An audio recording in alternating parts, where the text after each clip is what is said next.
Hi, പുതിയ വീഡിയോയിലോട്ട് സ്വാഗതം. ഇന്ന് വന്നിരിക്കുന്നത് പുലി ഇറങ്ങുന്നേ എന്ന് പറഞ്ഞ് ഇന്ന് പുലി ഇറങ്ങിയിട്ടുണ്ട്. ഒരു വർഷത്തോളം കാത്തിരുന്ന സിനിമ അജയൻ്റെ രണ്ടാം മോഷണം ARM അതിൻ്റെ റിവ്യൂലോട്ടാണ്. ARM 3D റിവ്യൂലോട്ട് പോകുന്നതിന് മുമ്പ് ഇത് എൻ്റെ മാത്രം ഒരു ഒപ്പീനിയൻ ആയിരിക്കും.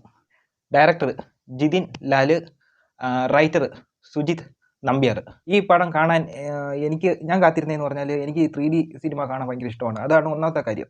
പിന്നെ ഇതിന് ഇറങ്ങിയ സമയം തൊട്ടേ ഭയങ്കര ഒരു ചെറിയൊരു ഹൈപ്പ് ഉണ്ടായിരുന്നു. ടോവിനോ 3 വേഷത്തിൽ വരുന്നുണ്ട്, അത് തന്നെ ധാരാളം. ലാലേട്ടൻ്റെ നറേഷനിലൂടെ പടം ഇങ്ങനെ തുടങ്ങുകയാണ്. ലാലേട്ടൻ്റെ വേറൊരു റെഫറൻസ് കൂടെ ഉണ്ട്. വരവേൽപ്പിനകത്തെ ഗൾഫ് മോട്ടോഴ്സ്, ആ ഒരു ബസ് ഇതിനകത്ത് കാണിക്കുന്നുണ്ട്, ആ ഒരു രീതിയിൽ കാണിക്കുന്നുണ്ട്. പിന്നെ ഇത് തുടങ്ങുന്നത് ഒരു പഴയ കാലഘട്ടത്തിൽ നിന്നാണ് പടം തുടങ്ങുന്നത്. ഒരു ചെറിയൊരു മോഷണമല്ല, ഒരു ചെറിയൊരു ഉൽക്ക വരുന്നതും അതുമായിട്ട് ബന്ധപ്പെട്ട് ഇങ്ങനെ പോകുന്നത്. അത് കൂടുതൽ പറഞ്ഞാൽ സ്പോയിലറായി പോകും. ടോവിനോയുടെ ആദ്യത്തെ ക്യാരക്ടറിനെ പരിചയപ്പെടുത്തുന്നു, കുഞ്ഞിക്കേളുവിൻ്റെ ആ ഒരു രാജാവിൻ്റെ കൂട്ടുള്ള ഒരു ലുക്ക്. ഇത് ആരാ ഡിസൈൻ ചെയ്തതെന്ന് എനിക്ക് അറിയത്തില്ല. ഈ ലുക്ക് ടെസ്റ്റൊക്കെ ആരാ നടത്തിയിട്ട് ഒട്ടും സൂട്ടാവുന്നില്ല. ടോവിനോയ്ക്ക് സൂട്ടാവുന്നില്ല, പടത്തിനും അതും അനുസരിച്ച് സൂട്ടാവുന്നില്ല. കുതിരപ്പുറത്തൊക്കെ വരുന്നതൊക്കെ ആ ഒരു ഇതൊക്കെ ഓക്കെ, പക്ഷേ അതങ്ങോട്ട് മുഖത്ത് ക്ലോസപ്പ് ചെയ്ത് വരുന്ന ഷോട്ടുകളിലൊന്നും അത് ഇതാവുന്നില്ല, ഒരു മാച്ച് ആവുന്നില്ല. പിന്നെ ഈ പഴയ മിന്നൽ മുരളിക്കകത്ത് ഇതേപോലെ ഒരു പഴയ കാലഘട്ടം കാണിക്കുന്നുണ്ടല്ലോ, അതായത് ടോവിനോയുടെ. അപ്പോൾ ആ ഒരു ലുക്കായിരുന്നെങ്കിൽ കുറച്ചുകൂടെ നല്ലതായിട്ട് തോന്നി. ഇതിനകത്ത് ആ മീശയൊക്കെ അത്ര പുറകോട്ട് വലിക്കുന്നുണ്ട്. പുള്ളിക്ക് നല്ല മീശയുണ്ട്, പക്ഷേ അത് ഇതിനകത്ത് നല്ല രീതിയിൽ ഷൂട്ടാവുന്നില്ല. കുറച്ചുകൂടെ ഒന്ന് ലുക്ക് മാറ്റി പിടിക്കാമല്ലോ എന്ന് എനിക്ക് തോന്നി.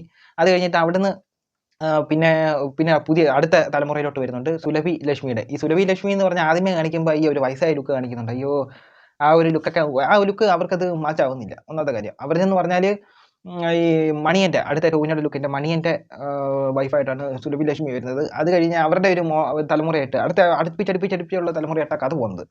കഥ പോയി മണിയനെ പരിചയപ്പെടുത്തുന്നത്. മണിയൻ്റെ ക്യാരക്ടർ എന്ന് പറഞ്ഞാൽ ഈ ഒരു സൂപ്പർ ഹീറോ ആയിരുന്നു, എനിക്ക് മനസ്സിലാവുന്നില്ല. പിന്നെ മണിയൻ്റെ ആ കള്ളൻ ക്യാരക്ടർ ഇച്ചിരി ഒരു ലെവലായിട്ട് വരുന്നേ ഉള്ളതെന്ന് പറഞ്ഞാൽ സെക്കൻഡ് ഹാഫിലാണ്. ഫസ്റ്റ് ഹാഫിനകത്തും ഒന്നുമില്ല. ഫസ്റ്റ് ഹാഫിനകത്ത് എല്ലാവരെയും ഇങ്ങനെ പരിചയപ്പെടുത്തി ഇങ്ങനെ കാണിച്ചപ്പെടുത്തി സാധാരണ ഒത്തിരി ലെങ്ത് തോന്നുന്നുണ്ട്. കാരണം ഒരു 2 മണിക്കൂർ 15 മിനിറ്റ് അങ്ങാണ്ടേ ഉള്ളൂ പടത്തിൻ്റെ ദൈർഘ്യം. പക്ഷേ അത് കണ്ടു കഴിയുമ്പോൾ ഒത്തിരി ദൈർഘ്യം പോലെ ഒരു പെതുക്കെ പോകുന്നത്. പിന്നെ അജയനെ കാണിക്കുന്നു. അജയനെ ബേസ് ചെയ്താണ് പടം പോകുന്നത്. അജയനെ ബേസ് ചെയ്ത് വേറൊരു രീതി പോകുന്നുണ്ട്. പിന്നെ നായികയായിട്ട് വരുന്ന കൃതി ഷെട്ടി, നല്ല രസം ഉണ്ടായിരുന്നു കാണാൻ. കൃതി ഷെട്ടി നല്ലോണം കാണാൻ നല്ല രസമുണ്ട്. പക്ഷേ വലിയൊരു രീതിയൊന്നും വലിയൊരു റോള് ആയിട്ട് വന്നിട്ടില്ല. പക്ഷേ കാണിച്ച സീനിലൊക്കെ നല്ലതായിട്ടുണ്ട്. പിന്നെല്ലാം കണ്ടുമടുത്ത, ഇത് വലിയ സ്റ്റോറി ആയിട്ടൊന്നുമില്ല. പിന്നെല്ലാം കണ്ടുമടുത്ത ഒരു രീതിയിൽ ഇങ്ങനെ പോകുന്നുണ്ട്. ഒരു വില്ലൻ വരുന്നുണ്ട്, ആ വില്ലനുമായിട്ട് ബേസ് ചെയ്ത് വേറൊരു രീതി പോകുന്നുണ്ട്. പിന്നെ 3D അത്ര മോശമായിട്ടാണ് എനിക്ക് തോന്നിയത് മലയാളത്തിൽ. ഇപ്പോൾ എനിക്കൊന്ന് ഈ ഒരു ലെയർ 3D എന്ന് പറഞ്ഞാൽ ഒരു ലെയർ ആയിട്ട് ഇട്ടേക്കുന്നത്. ആ ലെയർ അത്ര എന്നിട്ട് ചില സാധനങ്ങൾ ഇങ്ങനെ അടുത്തുകൂടെ പോകുന്നത് അതത്ര വർക്കായില്ല. എനിക്കൊന്ന് ഞാൻ കണ്ട തിയേറ്ററിൻ്റെ ആണോ, ആ ഊച്ചാളി തിയേറ്ററിൻ്റെ ആയിരിക്കാം ചിലപ്പോൾ. അല്ലെങ്കിൽ ഇതിനകത്തായിരിക്കും ആ ലെയർ അടുക്കി വെച്ചേക്കുന്ന ആ ലെയറിൻ്റെ കുഴപ്പമായിരിക്കാം. ചില ടോവിനെയൊക്കെ ദൂരെ നിന്ന് കാണിക്കുന്ന സീനുണ്ട്. അപ്പോൾ ഈ ഒരു ടോവിനെ പതുങ്ങി അത് ഇനി തിയേറ്ററിൻ്റെ ആണോ എന്ന് എനിക്കറിയത്തില്ല. എങ്കിൽ അത് എനിക്ക് എൻ്റെ ഒരു പേഴ്സണലി നോക്കുവാണെങ്കിൽ അത് 3Dയുടെ പ്രശ്നമായിട്ടാണ് എനിക്ക് തോന്നുന്നത്. പിന്നെ സെക്കൻഡ് ഹാഫ് ശകലം ഒന്ന് ഹൈ ആയിട്ട് വരുന്നുണ്ട്, പിന്നെ അതുപോലെ ഡൗൺ ആയിട്ട് പോകുന്നുണ്ട്. പിന്നെ മ്യൂസിക് ആണെങ്കിൽ ആവശ്യമില്ലാത്തടത്തൊക്കെ ഒരു മ്യൂസിക്കൊക്കെ കയറ്റി. വൈക്കം വിജയലക്ഷ്മിയുടെ മ്യൂസിക്കൊക്കെ. ഫൈറ്റ് എന്ന് പറഞ്ഞാൽ ഇതേപോലത്തെ ഫൈറ്റൊക്കെ പോയി, അതിൻ്റെ ഒരു ട്രെൻഡിങ് ഒക്കെ പോയി. കാരണം എന്തെന്ന് പറഞ്ഞാൽ സ്പീഡ് മോഷനും സ്ലോ മോഷനും കൂടെ ചേർത്ത ഒരു ഫൈറ്റ്.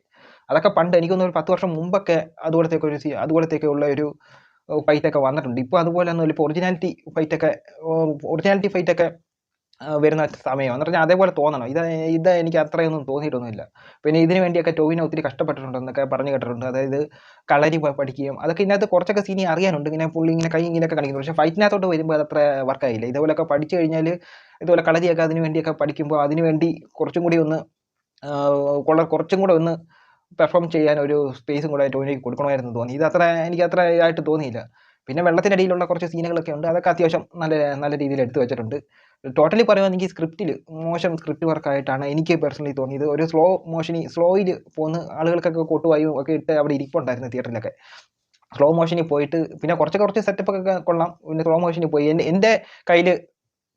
എൻ്റെ കയ്യിൽ ഈ ഒരു സ്റ്റോറി കിട്ടുമായിരുന്നെങ്കിൽ ഞാനാണെങ്കിൽ ചെയ്തതെന്ന് പറഞ്ഞാൽ ആദ്യം ഒരു പഴയ കാലഘട്ടം ഉണ്ടല്ലോ, ആ പഴയ കാലഘട്ടവും ഇപ്പോഴത്തെ ഒരു കാലഘട്ടം കൂടി തമ്മിൽ കണക്റ്റ് ആക്കി കൊണ്ടുപോകാൻ നോക്കിയേനെ. ഇതെനിക്ക് ചുമ്മാതെ എന്തൊക്കെയോ ഒരു കണക്ട് ചെയ്ത് കാണിക്കുന്നുണ്ട്. പക്ഷേ അത് ഈ ഒരു കാലഘട്ടത്തിൽ അതത്ര വർക്കാവുമെന്ന് എനിക്ക് പേഴ്സണലി ഒരു ആവറേജ് പടമായിട്ട് എനിക്ക് പേഴ്സണലി ഈ ഒരു ARM എനിക്ക് തോന്നിയിട്ടുള്ളൂ. പിന്നെ ടോവിനോയുടെ പെർഫോമൻസ്, ആ മണിയനായിട്ട് വന്ന ടോവിനോ നല്ല രീതിയിൽ പെർഫോം ചെയ്തിട്ടുണ്ട്. ബാക്കി പഴയ വെച്ചാൽ കുഞ്ഞിക്കേളുവിൻ്റെ അത്രയും പ്രതീക്ഷ പോലെ വന്നിട്ടില്ല. പിന്നെ ഇപ്പോഴത്തെ അജയൻ്റെ അത്യാവശ്യം ആവറേജ് ആയിട്ട് നിന്നിട്ടുണ്ട്. പിന്നെ ടൊവിനോയുടെ കുറേ എല്ലാ സിനിമയിലൊക്കെ ഉള്ള കെട്ടിപ്പിടുത്തവും ഒക്കെ അതൊക്കെ ഉണ്ട്. പിന്നെ ഈ ടൊവിനോ ഒന്ന് കരുതിയിരിക്കുന്നത് നല്ലതായിരിക്കും. സുരഭി ലക്ഷ്മി എങ്ങാനും ഇനി കാല് മാറിക്കഴിഞ്ഞാൽ പിന്നെ ഹേമ കമ്മിറ്റിയൊക്കെ ഉണ്ട്, പെടാതിരിക്കാൻ പ്രാർത്ഥിക്കാം. പിന്നെ ഇത്രയേ ഉള്ളൂ. എനിക്ക് ഇതിനകത്ത് സ്പോയിലറായിട്ട് ഞാൻ കൂടുതലൊന്നും പറഞ്ഞിട്ടില്ല. അപ്പോൾ ഇത്രയേ ഉള്ളൂ. എനിക്കൊരു ആവറേജ് അനുഭവം മാത്രമാണ് ഉള്ളത്. ഇത്രയേ ഉള്ളൂ. അടുത്തൊരു വീഡിയോ വരുന്നത്.